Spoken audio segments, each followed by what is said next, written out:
உங்கள் துவக்கம் அற்பமா இருந்தால் நிச்சயமா உங்களுடைய முடிவு வந்து சம்பூர்ணமா தான் இருக்கும். இந்த வீடியோக்கு நான் உங்களை இயேசு கிறிஸ்து நாமத்தினால நான் வரவேற்கிறேன். நம்ம ஏற்கனவே ஒரு வீடியோ வந்து ட்ரீம்ஸ் பத்தி நம்ம பார்த்துருக்கோம்.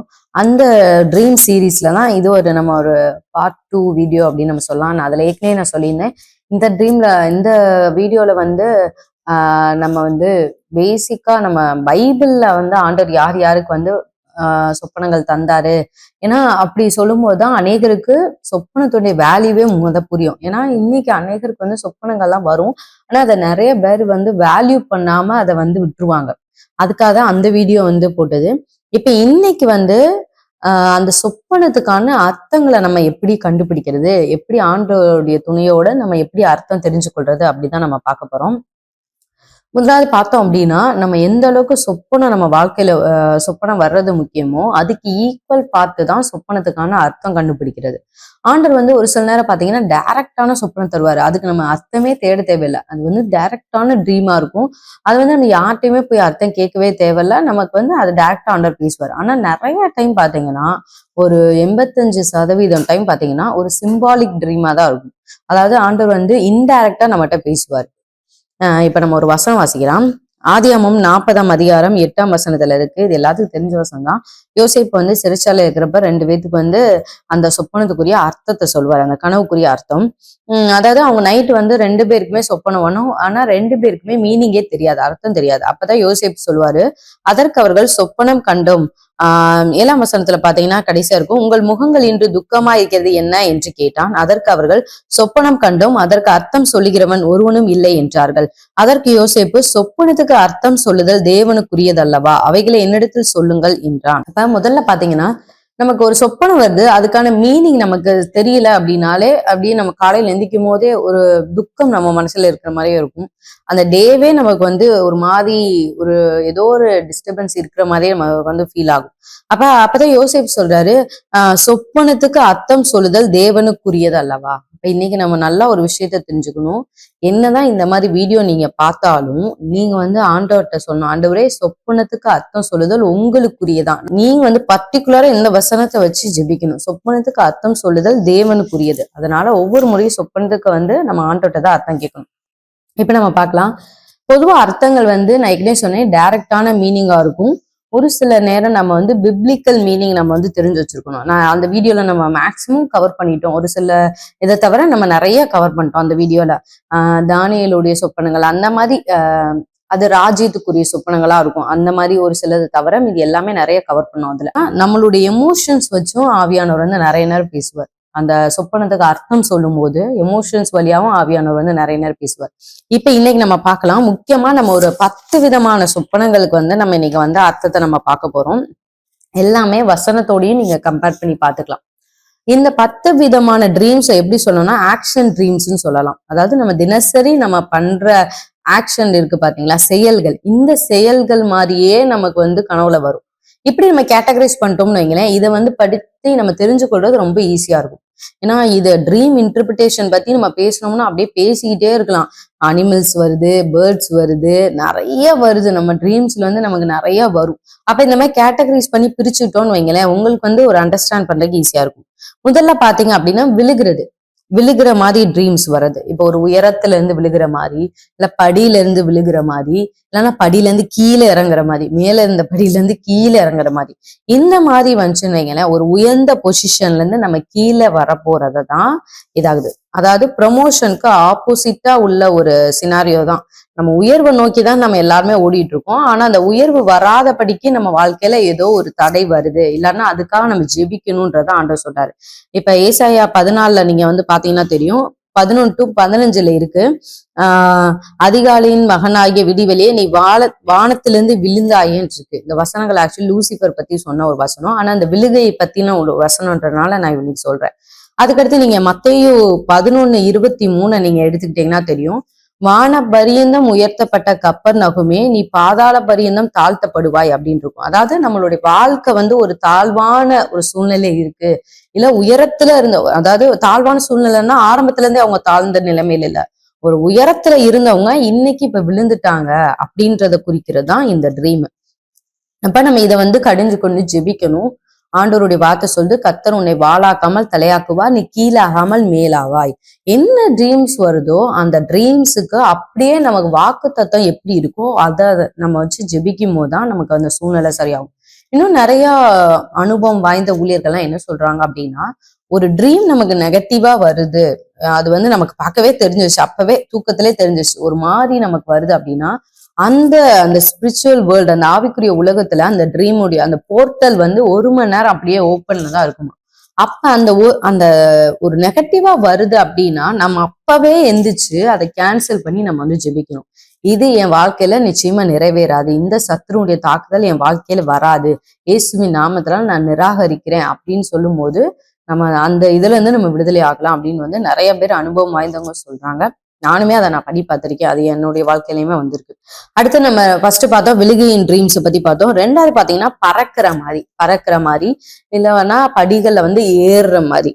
நம்ம எப்ப பார்த்தோம் மேல இருந்து கீழே வர்றதை பார்த்தோம், இப்ப கீழே இருந்து நம்ம மேல போறதை பத்தி நம்ம பாக்குறோம், இல்ல பறக்கிறது கீழே இருந்து மேல பறக்கிறத பத்தி நம்ம பாக்குறோம்.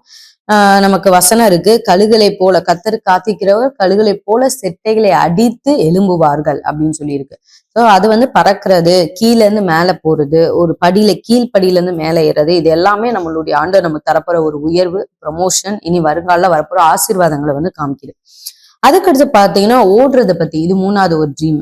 ஏன்னா இன்னைக்கு நம்ம ஆக்ஷன் ட்ரீம்ஸா தான் பார்க்க போறோம், நம்ம பண்ற செயல்கள் பத்தி தான் பார்க்க போறோம். செயல்கள் ட்ரீம்ஸ்ல வரும் பாத்தீங்களா, ஆக்ஷன் ட்ரீம்ஸ். அதுதான் அடுத்து 3வது பாத்தீங்கன்னா ஓடுறது.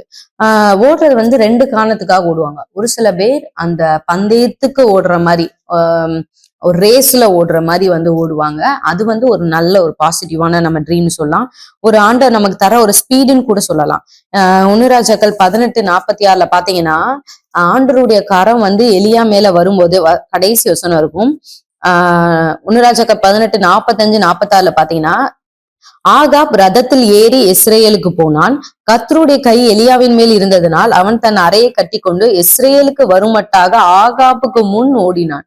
பாருங்களேன், ஆண்டருடைய கரம் கை எலியா மேல இறங்கும் போது ஒரு ரதம் ஓடுறதை விட ஸ்பீடா எலியா ஓடுறாரு. அது ஒரு டிவைன் ஸ்பீடை காமிக்குது. அப்ப 2 இது இருக்கு ஓடுறதுல. ஒண்ணு, ஒரு சில பேரை முந்தி ஓடுறது, ஒரு ரதத்தை விட ஸ்பீடா ஓடுறாங்க. 2வது பாத்தீங்கன்னா யாரோ துரத்துறதுனால பயந்து ஓடுறது. இப்ப 2 விஷயத்துக்காமே ஓடுவாங்க, ரேஸ்லயும் ஓடுவாங்க, யாரோ துரத்தியும் நம்ம ஓடுறோம். இப்ப மார்க் 14:52 எல்லாம் நீங்க பாத்தீங்கன்னா ஆண்டவரை பிடிக்க வரப்ப சீஷர்கள் பயந்து ஓடுவாங்க, அந்த மாதிரி வர்றது. அப்ப யாரோ துரத்தி வர்றது, இதெல்லாம் நம்ம கேன்சல் பண்ணி ஜெபிக்கணும். இதுலயே நம்ம கண்டுபிடிச்சிடலாம் எது ஒரு பாசிட்டிவான ட்ரீமா இருக்கு, எது நமக்கு ஒரு நெகட்டிவான ட்ரீமா வருது அப்படின்னு சொல்லிட்டு. அப்ப இந்த மாதிரி அப்புறம் பிசாசு நிறைய துரத்துற மாதிரி இருக்கும், நிறைய அனிமல்ஸ் துரத்துற மாதிரி. இதெல்லாம் அனிமல்ஸ் பத்தி நம்ம இன்னொரு வீடியோல நம்ம பார்க்கலாம். மொத்தத்துல 2 விஷயம் இருக்கு, துரத்துறதுலே 2 வகையான துரத்துதல் இருக்கு. ஒண்ணு ஓடுறதுலே 2 வகையான ஓடுதல் இருக்கு. ஒண்ணு நம்மளுடைய முன்னேற்றத்தை நோக்கி ஓடுறது. ஒரு 4 பேர் ஓடுறப்ப நீங்க ஃபர்ஸ்டா ஓடுற மாதிரி காமிக்கலாம், இல்ல நீங்க ஒரு ரேஸ்ல ஓடிக்கிட்டே இருக்கிற மாதிரி. ஏன்னா பந்தயத்துக்கு தான் நம்ம ஓடிட்டு இருக்கோம், நம்ம பரலோகத்தை நோக்கி தான் ஓடிட்டு இருக்கோம். சோ அது நார்மலா ஓடுறது அந்த மாதிரி இருக்கலாம். இல்ல யாரோ துரத்தி ஓடுறதுன்றது நமக்கு வந்திருக்கிற ஒரு ஆபத்தை குறிக்குது அப்படின்னு நம்ம சொல்லலாம். அடுத்து 4வது ஆக்ஷன் ட்ரீம்ஸ்லயே 4வது பாத்தீங்கன்னா சாப்பிடுற மாதிரி வர்றது. இதுலயுமே நிறைய விஷயம் இருக்கு. நம்ம ஒரு ட்ரீம் அப்படின்னு எடுத்தோன்னே இதுதான் அர்த்தம் அப்படின்னு சொல்லி மொட்டையா சொல்லவே முடியாது. எந்த ஒரு ஊழியக்காரங்களுமே அப்படி சொல்ல மாட்டாங்க. அதனுடைய குட் சைடும் இருக்கு, பேட் சைடும் இருக்கு. எல்லா சைடும் நம்ம அலசி ஆராய்ஞ்சு பார்த்தாதான் நமக்கு அது அர்த்தமே தெரிய வரும். அதான் அந்த வசனம் சொல்லுது, சொப்பனத்துக்கு அர்த்தம் சொல்லுதல் தேவனுக்குரியதான். இதை நம்ம தெரிஞ்சு வச்சிருக்கணும். இந்த வசனங்கள்லாம், இந்த சினாரியெல்லாம் உங்க மைண்ட்ல இருக்கும்போது ஆவியானார் ஞாபகப்படுத்துவார், இப்படிலாம் வசனம் நீ படிச்சலே, உன்னுடைய சொப்பனத்துக்கு அர்த்தம் இதுதான் அப்படின்னு சொல்லி கடைசி ஆண்டவர் நமக்கு சொல்லுவார். இப்ப பாத்தீங்கன்னா சாப்பிட்றதுல 2 விஷயங்கள் இருக்கு. ஒரு சில நேரம் யாரோ ஒருத்தவங்க ஊட்டுற மாதிரி இருக்கும். அந்த ஊட்டுறதுலயுமே ஒரு சில 2 ஊட்டுறதுலயுமே 2 பாசிட்டிவ் சைடு இருக்கு, நெகட்டிவ் சைடு இருக்கு. ஒரு சில நேரம் ஏதோ ஒரு கருப்பான உருவம் ஏதோ நமக்கு சாப்பாடு ஊட்டுற மாதிரி, அந்த மாதிரி எல்லாம் நிறைய பேர் சொல்லுவாங்க. ஒரு சில பேர் சொல்லுவாங்க ஃபோர்ஸ் பண்ணி யாரோ ஒருத்தவங்க வந்து சாப்பாடு ஊட்டுறாங்க அப்படின்னு சொல்லிட்டு, அது வந்து ஒரு நெகட்டிவான ஒரு ட்ரீம் தான். அது வந்து சத்ருவுடைய கையினால வாங்குற சாப்பாடு. நீங்க 1 கொரிந்தியர் 10:21 இருக்குன்னு பாத்தீங்கன்னா, நீங்கள் கர்த்தருடைய பாத்திரத்திலும் பேய்களுடைய பாத்திரத்திலும் பானம் பண்ணக்கூடாதே. நீங்கள் கர்த்தருடைய போஜன பந்திக்கும் பேய்களுடைய போஜன பந்திக்கும் பங்குள்ளவர்களா இருக்கக்கூடாதே. அது வந்து நமக்கு வந்து அதை கேன்சல் பண்ணி நம்ம ஜெபிக்க வேண்டிய ஒரு ட்ரீம். அதே ஒரு நல்ல ஒரு ஊழியக்காரங்களோ இல்ல ஒரு நல்ல ஒரு ஒரு இதோ நமக்கு தெரிஞ்ச ஒரு நல்ல ஒரு மனிதர்களோ ஒரு ஸ்வீட்டோ இந்த மாதிரியோ நம்ம தரும்போது அதை நம்ம வந்து பாசிட்டிவா வந்து எடுத்துக்கலாம். இந்த இடத்துல 2 இருக்கு. கர்த்தருடைய பந்தியில நம்ம சாப்பிட்றோமா பேய்களுடைய பந்தியில சாப்பிட்றோமா அப்படின்றத நம்ம டிஃபரன்ஷியேட் பண்ணி ஆண்டவர் தான் நமக்கு வந்து சொல்லணும். அதுக்கடுத்து மார்க் 16:18 இருக்கு. சாவுக்கேதுவான விஷயம் ஒன்றை குடித்தாலும் அது உங்களை சேதப்படுத்தாது அப்படின்னு சொல்லிட்டு இருக்கு. சாவுக்கேதுவான யாதொன்றை குடித்தாலும். சோ அதுலயுமே நம்ம டிஃபரன்ஷியேட் பண்ணி தான் நமக்கு வந்து ஆண்டவர் வந்து இது பண்ணணும். அதுக்கடுத்து பாத்தீங்கன்னா சாப்பிட்றதுல வாங்கி புசி அப்படின்னு சொல்லிட்டு எசேக்கியேல் 3:1 எசேக்கியேலை பார்த்து ஆண்டவர் சொல்றாரு, ஒரு சுருள் வந்து தருவாரு. இப்ப இந்த மாதிரி ஒரு புக் மாதிரி ஆண்டவர் தராரு, பைபிள் மாதிரி தராரு, இல்ல ஒரு லெட்டர் மாதிரி ஆண்டவர் தந்து நீங்க வாங்கி புசினா அது நம்ம சத்தியத்தை உட்கொள்றது, ஆண்டவருடைய வார்த்தையை நம்ம உட்கொள்றது, அது நமக்கு வந்து ஒரு ஆவிக்குரிய ஆகாரத்தை வந்து காமிக்கணும். அதுக்கடுத்து அப்போஸ்தலர் 11:7 நம்ம வந்து பார்க்கலாம், 10:13 பார்க்கலாம். ஆண்டவர் வந்து பேதுருக்கு வந்து ஒரு தரிசனத்தை காமிச்சு நீ வந்து இதெல்லாம் அடித்து பூசின்னு சொல்லுவாரு. அந்த ஆக்சுவல் ட்ரீமுக்கு அர்த்தம் என்னன்னா, அதாவது தீட்டான எல்லா விலங்குகளை வந்து ஒரு துப்பட்டியில வச்சு அடித்து பூசின்னு சொல்லுவாரு. அதாவது அதுக்கு முன்னாடி அவங்க அதெல்லாம் வந்து சாப்பிட மாட்டாங்க. அது வந்து ஆண்டவர் வந்து பிசிக்கலா சாப்பிடணும்னு சொல்லல. அதாவது ஆண்டவர் என்ன சொன்னாங்கன்னா, தீட்டுன்னு வந்து இனி புறஜாதிகளை நினைக்க வேண்டாம். அந்த காலத்துல இஸ்ரவேல் ஜனங்களை மட்டும்தான் வந்து தீட்டானவங்க இல்லை அப்படின்னு வந்து நினைச்சு ஆண்டவருடைய பிள்ளைங்கள் அப்படின்னு நினைச்சாங்க. இப்ப நம்மலாம் பாத்தீங்கன்னா புறஜாதிகள் தான். ஆனா ஆண்டவர் வந்து அன்னைக்கு பேதுருக்கு சொன்னாரு, இனி புறஜாதிகளையும் கர்த்தருடைய பிள்ளைகளா நீங்க நினைக்கணும் அப்படின்னு சொல்லிதான் அந்த பர்டிகுலர் தரிசனத்துக்கு அதுதான் அர்த்தம். இப்படிதான் வந்து இருக்கும். நமக்கு வந்து ஒரு சில நேரம் அப்படியே கன்ஃபியூஷனா இருக்கும், எந்த ட்ரீமுக்கு என்ன அர்த்தம்னே தெரியாது. ஆனா ஆவியானோர் துணை இல்லாம ஆண்டவருடைய துணை இல்லாம நமக்கு வந்து அர்த்தம் கண்டுபிடிக்க முடியாது. சோ இந்த இதெல்லாம் நம்ம வந்து மைண்ட்ல வச்சுக்கணும். அடுத்து 5ஆவதா ஒரு ட்ரீம். இந்த ட்ரீம் வந்து மேக்சிமம் இந்த ட்ரீம் வராதவங்களே இருக்க முடியாது. இந்த சொப்பனம் வந்து அடிக்கடி வரும். ஒரு 3 months ஒன்ஸ் இல்லைன்னா 6 months ஒன்ஸ் இந்த மாதிரி வந்து அடிக்கடி வரும். இது என்ன சொப்பனம்னா எக்ஸாம் எழுதுற மாதிரி ஒரு சொப்பனம். இந்த சொப்பனம் வந்து எதுக்கு அப்படின்னா, ஆண்டவர் வந்து நமக்கு ஒரு ப்ரொமோஷன் தரப்போறாரு, ஒரு உயர்வு வரப்போகுது அப்படின்னா இந்த மாதிரி சொப்பனங்கள் வந்து வரும். ஆண்டவர் வந்து எப்பயுமே நமக்கு டெஸ்ட் வச்சுதான் வந்து நமக்கு அடுத்த லெவல் நம்மளை கொண்டு போவார். அநேகர் வந்து சொல்லுவாங்க, ஆண்டவர் வசனம் சொல்லுதே யாக்கோபு 1:13 இருக்கே, கர்த்தர் பொல்லாங்கினால் சோதிப்பவர் அல்ல அப்படின்னு சொல்லி இருக்குன்னு. அந்த வசனத்திலே தெளிவா இருக்கு, கர்த்தர் பொல்லாங்கினால் சோதிப்பவர் அல்ல. இன்னொன்னு பாத்தீங்கன்னா டெம்ப்ட்ன்ற வார்த்தை இருக்கும். இங்கிலீஷ்ல பாத்தீங்கன்னா டெம்ப்ட்ன்னு இருக்கும். அதாவது நம்ம தமிழ்ல பாத்தீங்கன்னா 2க்குமே ஒரே இதுதான் இருக்கும். டெஸ்டிங் வேற, டெம்ப்டிங் வேற. பிசாசு பண்றது பேரு டெம்ப்டிங், டெம்ப்டேஷன் அவன் கொடுப்பான்.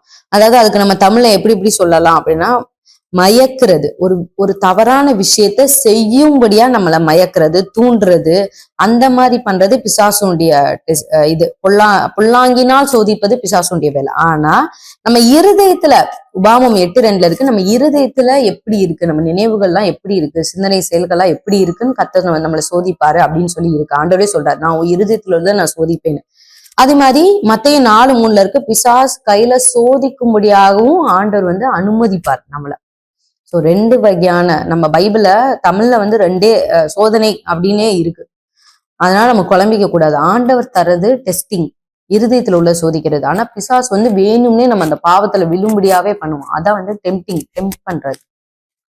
இப்ப ஒரு ஒரு இது வச்சுக்கோங்களேன், ஒரு சின்ன பிள்ளைக்கு வந்து நம்ம ஒரு டெஸ்ட் வச்சு பார்க்கலாம் அப்படின்னு நினைக்கிறோம்னு வைங்களேன். ஒரு நம்ம சொல்றோம், வெளியே யாரு சாக்லேட் கொடுத்தாலும் வாங்கக்கூடாது அப்படின்னு காலையில சொல்லி விடுறோம். சரி, இந்த பிள்ளை நம்ம சொல்றதை கேட்கறானா இல்லையா அப்படின்னு செக் பண்றதுக்காக நம்மளே யாரோ ஒருத்தரை அனுப்பி சும்மா வந்து ஒரே ஒரு டைம் மட்டும் என் பிள்ளைகிட்ட இந்த சாக்லேட்டை கொடுங்க, அவன் என்ன பண்றான் அப்படின்னு வந்து செக் பண்றோம்னு வைங்களேன். அவங்க வந்து போக சொல்றாங்க, அந்த பையன் சொல்றான், இல்ல எங்க அம்மா யார்ட்டையும் வாங்கக்கூடாதுன்னு சொல்லிட்டாங்க அப்படின்னா நம்ம தெரிஞ்சுக்கலாம், ஓகே நம்ம பிள்ளை வந்து நம்ம சொல்றது கேக்குது அப்படின்னு. இது வந்து ஆண்டர் பண்ற டெஸ்டிங். ஆனா டெம்ப்டிங் எப்படி இருக்கும்னா, அந்த பிளேட்டையே போய் தூண்டுறது, இல்ல இது நல்லா இருக்கும், உங்க அம்மா அப்படிதான் சொல்லுவாங்க, ஆனா வந்து இந்த பார்த்தேன்னா பயங்கர டேஸ்டா இருக்கும், ஆனா நீ இதை சாப்பிட்டேனாதான் உனக்கு இதா இருக்கும், உன் வயசு பிள்ளைங்களாம் இதை நிறைய சாப்பிடுறாங்க அப்படி இப்படின்னு சொல்லி அவனை சாப்பிடுற அளவுக்கு விடாம விடுறது வந்து பிசாசு பண்றது. ஆண்டவர் அப்படி ஒரு நாள் பண்ண மாட்டார். ஒரு பாவத்தை நம்ம வழியிலே அனுப்புனாலும் ஆண்டவர் வந்து டெஸ்ட் மட்டும் தான் பண்ணுவாரே தவிர டெம்ப் பண்ண மாட்டார். அதனால இந்த ரெண்டுக்குள்ள டிஃபரன்ஸ் வந்து அறிஞ்சுக்கணும். ஸோ எக்ஸாம் எழுதுற மாதிரி கண்டிப்பா அடிக்கடி நமக்கு ட்ரீம்ஸ் வரும். அதனுடைய அர்த்தம் வந்து நீங்க அறிஞ்சுக்கணும். ஒண்ணு எக்ஸாம் பேப்பர் வாங்கி முழிக்கிற மாதிரி இருந்தீங்க அப்படின்னா நம்ம இன்னும் ஆயத்தமாகலன்னு அர்த்தம். ஏன்னா அந்த எக்ஸாம் கண்டிப்பா நம்ம அட்டன் பண்ணணும். அதை அட்டன் பண்ணி கரெக்டா நம்ம பாஸ் மார்க் வாங்கினாதான் ஆண்டவர் வந்து வைக்கிற டெஸ்ட்ல நம்ம வந்து ஜெயிச்சு நம்மள ஆண்டவர் அடுத்த லெவல் உயர்த்த போறாரு அப்படின்னு வந்து அர்த்தம். நீங்க தானியல சிங்கக்கேபில பார்த்திருக்கலாம், யோசேப்பை நம்ம பார்க்கிறோம். எல்லாமே அதெல்லாமே ஒரு டெஸ்டிங் தான். அடுத்து நம்ம வந்து சொப்பனத்துல வந்து நல்லா கான்பிடண்டா எழுதி நம்ம பேப்பர் சப்மிட் பண்றோம்னு வைங்களேன், நம்ம கரெக்டா ஆண்டவர் வச்ச டெஸ்ட்ல நம்ம வந்து பாஸ் ஆக போறோம்னு அர்த்தம். இப்ப பேப்பர் பென் இல்லாம ஒரு சில பேர் முழிச்சிட்டு இருக்க மாதிரி வரும். அதெல்லாம் என்ன அப்படின்னா, பேப்பர் பென்னே இல்லை அப்படின்னா அதான் சரியான ஆயத்தம் இல்லை. இல்ல ஒரு சில நேரம் நம்ம பேனாவை யாரோ பக்கத்துல உள்ளவங்க பறிச்ச மாதிரி இருக்கும். ஆண்டவர் வைக்கிற டெஸ்ட் எல்லாம் நம்ம கலந்து கொள்ளாதபடிக்கு வருகிற தடைகள். அதாவது ஆண்டவர் நமக்கே ஆர்வம் இருக்கு, ஆண்டவருக்குள்ள வளரணும் ஆர்வம் இருக்கு, ஆனா அதுக்கு நிறைய தடைகள் வர மாதிரி. மொத்தத்துல அந்த மாதிரி நெகட்டிவான ட்ரீம்ஸ் வந்தாலே நம்ம ஆண்டவர்கிட்ட ஒப்பு கொடுத்து ஜெபிக்கணும்னு அர்த்தம். ஆண்டவரே, நான் நீங்க வைக்கிற இந்த பரீட்சையில நான் பாஸ் ஆகி நான் ஆவிக்குரியதுலயும் உலகத்துலயும் அடுத்த லெவலுக்கு போகணும் அப்படின்னு வந்து நம்ம ஜெபிக்கணும். பிறரை பார்த்து எழுதுறது இதெல்லாம் அடுத்தவங்க வாழ்க்கையை நம்ம பார்த்து இது பண்ற மாதிரி அந்த மாதிரி இருக்கும்.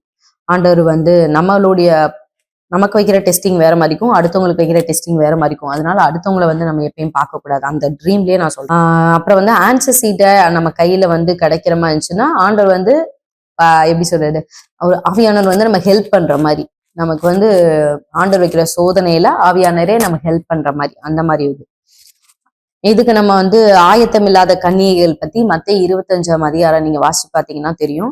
அப்புறம் குதிரை இத்தனை நாளுக்கு ஆயத்தமாக்கப்படும், ஜெயமோ கர்த்தரால் வரும். நீதிமொழி 21:31 இருக்கு. ஸோ நம்ம வந்து இந்த மாதிரி ட்ரீம்ஸ் வரும்போதும் இதான் நமக்கு அர்த்தம்ன்றதை நம்ம புரிஞ்சுக்கணும். அடுத்து பாத்தீங்கன்னா 6வது நம்ம வந்து ப்ரீச் பண்ற மாதிரி, அடுத்தவங்களுக்கு ஆண்டவரை பத்தி சொல்ற மாதிரி வந்து வரும் நிறைய நேரம்.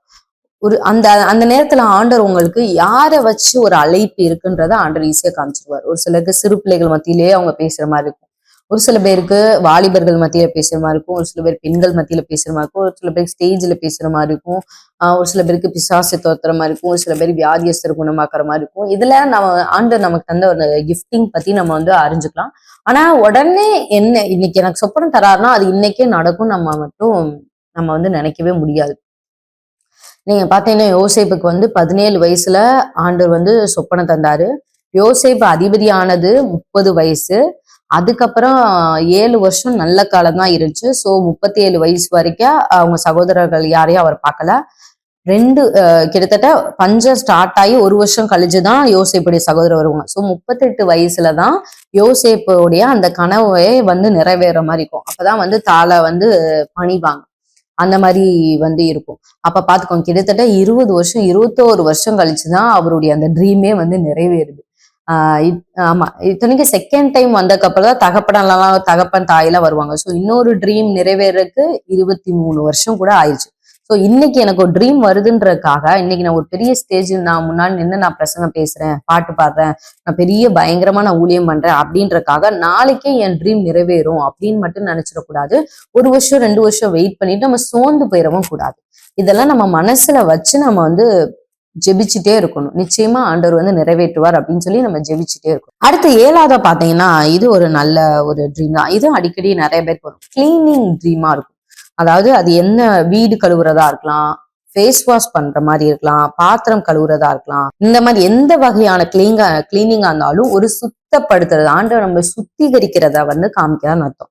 சங்கீதம் 51:7 இருக்கு. ஆண்டவரே, நீர் என்னை ஈசோப்பினால் கழுவி சுத்திரியும், அப்பொழுது நான் சுத்தமாவேன். அது ஒரு நல்ல ட்ரீம். ஆண்டவர் நம்முடைய பாவங்களை கழுவுறாரு, அவர் தேவையில்லாத விஷயங்களை வந்து கழுவுறாரு அப்படின்னு வந்து அர்த்தம். மல்கியா 3:3 இருக்கு. அவர் நம்மளை வந்து வெள்ளியை புடமிட்டு வெள்ளியை போல நம்மளை வந்து சுத்திகரிக்கிறார் அப்படின்னு சொல்லி இருக்கும். அப்புறம் 2 கொரிந்தியர் 7:2 இருக்கும். சகல மாம்சத்திலையும் எல்லா ஆவியிலும் அசுசி நீங்க நம்மளை வந்து கழுவப்படணும் அப்படின்னு சொல்லியிருக்கும். நீங்க இந்த வசனம் எல்லாம் நோட் பண்ணி வச்சுக்கோங்க. நோட் பண்ணி நீங்க ஃப்ரீ டைம் இருக்கும் போது இதெல்லாம் நோட் பண்ணி நீங்க படிங்க. நிச்சயமா ஆண்டவர் வந்து உங்களோட கண்டிப்பா வந்து பேசுவார். இது அடுத்து 9வதா ஒரு ட்ரீம் பார்த்தோம் அப்படின்னா, இந்த ட்ரீம் வந்து அநேகர் வந்து வெளியே யார்ட்டையுமே கேட்க கூட வந்து தயங்குவாங்க. அந்த மாதிரி ஒரு ட்ரீம். ஆனா இது வந்து நிறைய பேருக்கு வரும். எப்படின்னா எங்க பார்த்தாலும் மோஷனா இருக்கிற மாதிரி ட்ரீம், அந்த அசுத்தமான ஒரு இதா இருக்கிற மாதிரி, மனித கழிவுகளா இருக்கிற மாதிரி ஒரு ட்ரீம்ஸா இருக்கும். ஆனா இத பத்தி வேதத்துல நமக்கு வசனம் தெளிவா இருக்கு. உபாமம் 23:12-14 வரைக்கும் பாத்தீங்கன்னா, நீ வெளியே போய் இருக்கத்தக்க இடம் பாளையத்துக்கு புறம்பே இருக்க வேண்டும். உன் ஆயுதங்களோட ஒரு சிறிய கோலும் உன்னிடத்தில் இருக்க கடவுது. நீ மலஜலாதிக்கு போகும்போது அதனால் மண்ணை தோண்டி மலஜலாதிக்கு இருந்து உன்னிடத்திலிருந்து கழிந்து போனதை மூடி போட கடவாய். உன் தேவனாய கர்த்தர் உன்னை ரட்சிக்கவும் உன் சத்துருக்களை உனக்கு ஒப்பு கொடுக்கவும் உன் பாளையத்துக்குள்ளே உலாவிக் கொண்டிருக்கிறார். ஆகையால் அவர் உன்னிடத்தில் அசுசியான காரியத்தை கண்டு உன்னை விட்டு போகாதபடிக்கு உன் பாளையம் சுத்தமா இருக்க கடவுது. இது வந்து அநேகருக்கு வரும். சிஸ்டர், நான் பாக்குறேன்னெல்லாம் இப்படி ஒரு மாதிரி அசுத்தமான கனவா இருக்கே, இதை நான் எப்படி சரி பண்றது, ஆண்டவர் என்னதான் என்கிட்ட சொல்ல வர்றாரு அப்படின்னு. இதுலயுமே நிறைய இருக்கு. ஒண்ணு வந்து நமக்குள்ள உள்ள ஒரு அசுத்தமான ஒரு காரியங்களா இருக்கலாம். அநேக நேரம் இது ட்ரீம்ஸ் பத்தி அநேக ஊழியக்காரங்க சொல்றது என்ன அப்படின்னா, ஃபவுண்டேஷனல் ப்ராப்ளம், நம்ம அஸ்திபாரத்துல இருக்கிற பிரச்சனை. அதாவது இது அநேகர் நம்மளுடைய முன்னோர்கள் மூலமா வருகிற அநேக பிரச்சனைகள், அது இன்னும் நம்மளுடைய வாழ்க்கையில ஒரு சுத்தமில்லாத நிலவரத்தை வந்து காமிக்குது அப்படின்னு. இது என்னுடைய லைஃப்லயுமே நான் நிறைய ஃபேஸ் பண்ணியிருக்கேன். அதுக்கப்புறம் எனக்கு இந்த அர்த்தம் தெரிஞ்சதுக்கு அப்புறம் நான் என்னுடைய அஸ்திபார பிரச்சனைகளுக்காக ஜெபிச்சு நிறைய விடுதலை வாங்கினதுக்கப்புறம் ஆண்டவர் வந்து இந்த ட்ரீம்ல இருந்து எனக்கு கம்ப்ளீட்டா ஒரு விடுதலை தந்தார். அது மாதிரி இதை வந்து நம்ம சுத்திகரிக்கிற மாதிரி வந்தா ரொம்ப நல்லது. அந்த அஸ்திபார் பிரச்சனையை நீங்க சரி பண்றீங்கன்னு அர்த்தம். அதாவது வழியா வந்த ஒரு சில ஸ்வாவங்கள், சாபங்கள், முன்னோர்களுடைய அந்த எப்படி சொல்றது, அந்த ரத்தத்திலே ஊறி போய் வருகிறதான இது ஜென்ரேஷனா வருகிற எல்லா காரியங்கள். ஒரு சில பேருக்கு பாத்தீங்கன்னா அவங்க வந்து பொய் பேசுறாங்கன்றது அவங்களுக்கே தெரியாது. ஏன் அப்படின்னா அவங்களுடைய ஜென்ரேஷனே பொய் பேசியிருக்கும். ஸோ இது வந்து இவங்களுக்கு வாயில ஈஸியா வந்துடும். ஆனா அது வந்து ஆண்டவருக்கு ரொம்ப அருவருப்பா இருக்கும். அப்ப ஆண்டவர் வந்து காமிப்பார், இது ஃபவுண்டேஷனல் பிரச்சனைன்றத அதை வந்து காமிப்பார். அதனால நம்மளுக்குள்ள ஆண்டவர் உலாவணும் அப்படின்னா நம்மளுடைய பாளையம் சுத்தமா இருக்கணும் அப்படின்றத காமிப்பார். ஸோ இது வந்து இன்னொன்னு சொன்னா, ஒரு அசுத்தமான வரலாறு நமக்கு இருந்தாலும், நம்மளுடைய ஹிஸ்டரி, நம்ம குடும்ப ஹிஸ்டரி வந்து நிறைய அசுத்தங்களால் நிறைஞ்சிருந்தாலும் ஆண்டவர் வந்து இந்த மாதிரி சொப்பனங்கள் வந்து காமிப்பார். நம்ம அதுக்காக ஜெபிச்சீங்கன்னா போதும். நீங்க அதுக்காக சோர்ந்து போக வேணாம், நீங்க ஜெபிச்சீங்கன்னா போதும். அடுத்து லாஸ்டா ஒரே ஒரு ட்ரீம் வந்து பார்க்கலாம். இது வந்து எப்படின்னா, டிரைவ் பண்றதை பத்தி, நம்ம ஓட்டுறதை பத்தி, ஆண்டவர் ஏதோ ஒரு வாகனத்தை வந்து டிரைவ் பண்றதை பத்தி காமிச்சாரு அப்படின்னா, நம்மளுடைய லைஃப்பை பத்தி இது வந்து லைஃபுடைய ஓட்டத்தை காமிக்குது, அது எப்படி இயங்கிட்டு இருக்கு அப்படின்ற மாதிரி. இதுதான் வந்து இன்னைக்கு நம்ம வந்து எடுத்திருக்கிற சொப்பனங்கள். இதை நம்ம பத்தி பேசணும், இன்னும் நம்ம நிறைய பேசிட்டே போலாம். ஆனா இப்போ உங்களுக்கு ஒரு சின்ன ஐடியா வந்து, இந்த ஆக்ஷன் ட்ரீம்ஸை பத்தி ஒரு சின்ன ஐடியா வந்து கிடைச்சிருக்கும் அப்படின்னு நான் விசுவாசிக்கிறேன். இன்னும் இதை மைண்ட்ல வச்சு இந்த நான் சொன்ன வசனத்தெல்லாம் நீங்க வந்து வச்சுக்கோங்க. ஆண்டவர் இனி பிற்காலத்துல எப்பவா தரும்போது இதை வச்சு ஒரு மேக்ஸ் தான் நம்ம சால்வ் பண்ற மாதிரி தான். எப்படி வந்து அன்னைக்கு யோசேப்பு ஒரு பான பாத்திரக்காரன், ஒரு சுயம்பாய்கள் தலைவனுக்கு டக்குன்னு அந்த மீனிங் வந்து சொன்னார்னா, அவர் இந்த மாதிரி ஏற்கனவே நிறைய சொப்பனங்களுக்கு அவர் ஆண்டவர் துணியோட அர்த்தம் கண்டுபிடிச்சு பழக்கமாயிடுச்சு அவருக்கு.